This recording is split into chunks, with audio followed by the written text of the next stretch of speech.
the big news yesterday, Danny White leaving for the same job at Tennessee. Obviously, he's the man that brought you here to UCF. Just what was your reaction to the news, and what kind of impact did Danny White have on you?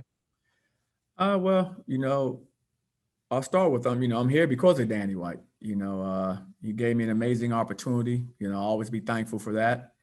Uh, Surprised. I didn't see that coming. I'm sure like most people, but he left UCF in a better position than he found it, and that's how you look at a person. What did he do while he was here? I think he left an amazing legacy here at UCF by what he accomplished as an athletic director, and he'll be missed. Coach, you said last night on Mark Daniels' show that you were able to get most of the guys in practice this week. How would you characterize what this practice week has been like? What have you been able to get done this week that you really weren't able to get done the last few weeks? Well, with the numbers, we were able to play 5-on-5, which has been a good thing for us to be able to get out there, have enough players to go out and compete and get up and down the floor, which we need to do desperately. We need to have our guys, in situational basketball. We need to have our guys playing with one another for some chemistry, with different guys in and out of the lineup, different guys out for 7 days, 10 days here and there. That's difficult to get any kind of consistency. And so that's what we're trying to fight through right now. Brandon Mann has started out strong and then cooled a bit. What do you have to do to get him going in the direction you want to see him playing? He just needs to stay aggressive. He needs to assert himself. And like I say, he's receiving everyone's best, the best defender. He's a marked man. I think I've said that before, and he has to adjust to that. Like, he's not coming from a position where I can just only describe my own situation. I had done that at that position, seemed like all my life. He's a player that I know he hadn't done it until this year in college. Because at Texas A&M, he didn't do this. And of course, last year for us, he didn't do this. So he's adjusting to a role. That's a very difficult role. When you're the guy, the leading scorer, and everybody's going to pour everything into the scouting report to try to take you out of the game. He has got to grow into that role. It's not going to happen overnight. It didn't happen overnight for me. I just did it so long ago, I can't remember, but it's a process of going through the ups and downs and fighting through it to become the player that we know he can become. The fact that he was able to do what he did those first 3 or 4 games, he should have a reference point now in his career of what he's capable of doing. Now, will that happen every night? It won't. But you have now a reference point that you can look back on and go, I can be this good on any given night. And your job is to go out there and try to be that good every time you step on the floor.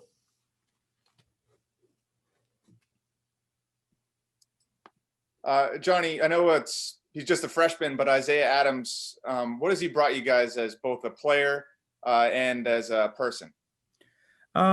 He's been terrific as a player, as I've stated. A great competitor. Whether it's practice or games, he's going to come with a mindset to try to win, and I love that about him as a person. I mean, he has a really good personality off the court. He's fun to be around.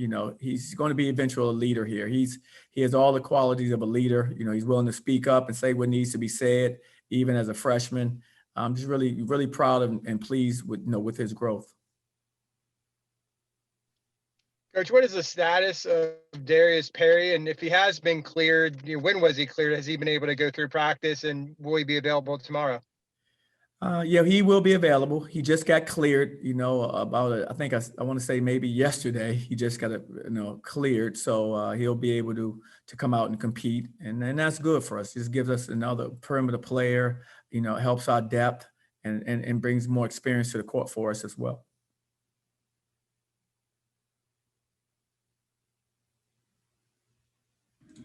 Sorry, and I heard Brandon just asked the same question I was going to.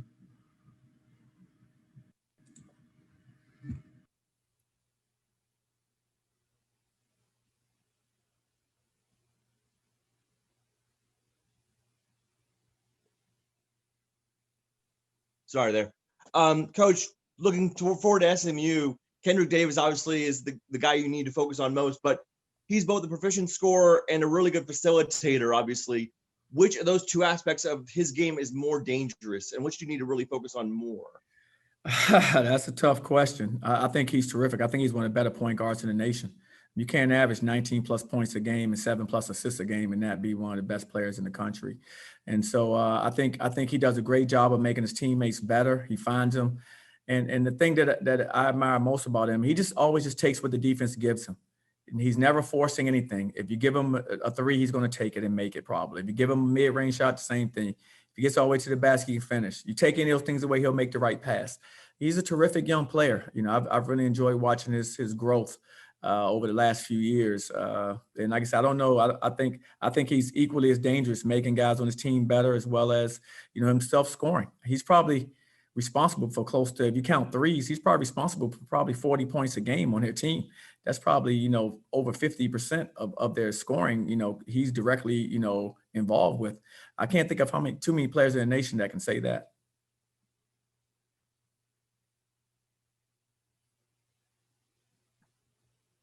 Johnny, going back to Danny White a little bit, you know, he's a pretty unique guy and really everything he does. So I was wondering if there's anything that stands out from when he hired you, any stories you could tell us about how that went down.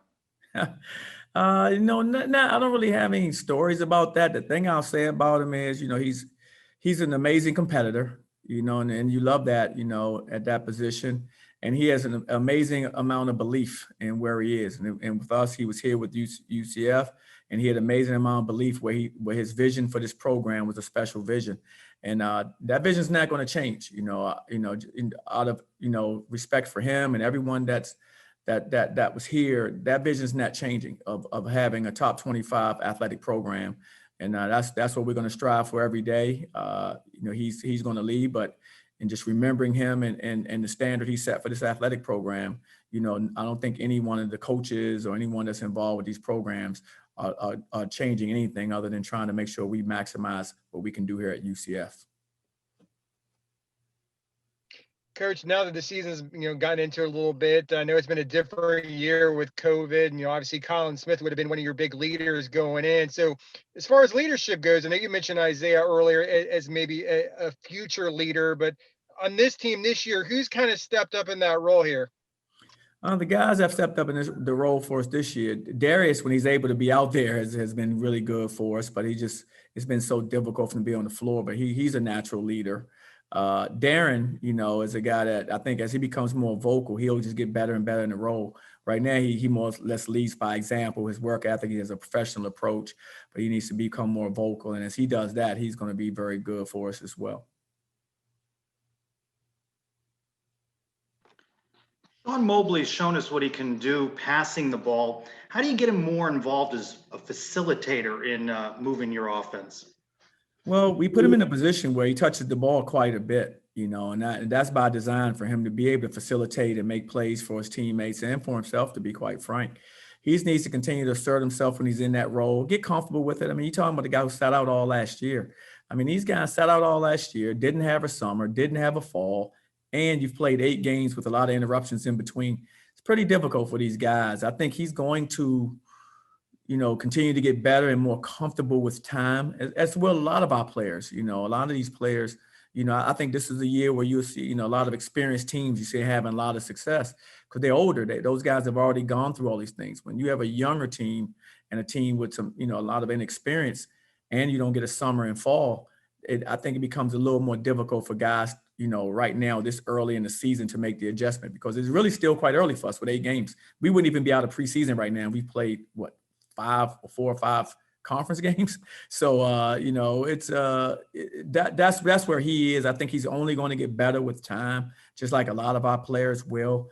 Just a function of getting the reps in practice and getting the reps in the game. Coach, this is your team's first home game in nearly a month. How did that long road trip play into how your team's been performing, and how do you see it turning around?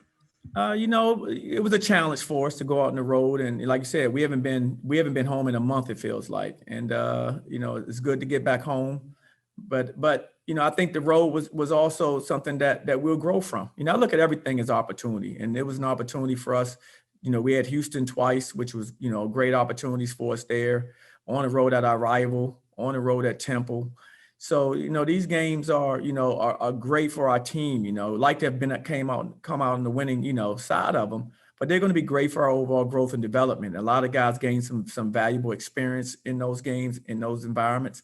And I think we're going to be better, for that as we continue to progress through the season. It's just a function of, getting some consistency of play for us. We were playing multiple times a week, and we're having, practices where we have, all the guys out there, all of the things that really go into, growing and developing throughout the course of a season.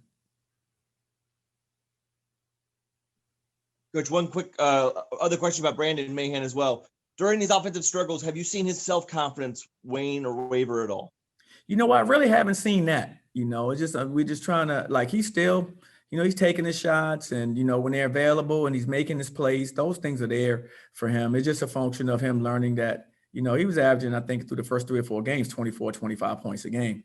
That's a heck of an average for any collegiate player. And so now he's coming down to an average, of 15 or so, and, more of a, what you'll see more and mostly in college. So, he's coming down to an average that I know he can attain. It's just a function of him just, just putting in the work, every day in practice, going out there, being aggressive when he goes out and play, understanding that he's a main option for us and he has to stay aggressive for the 40 minutes.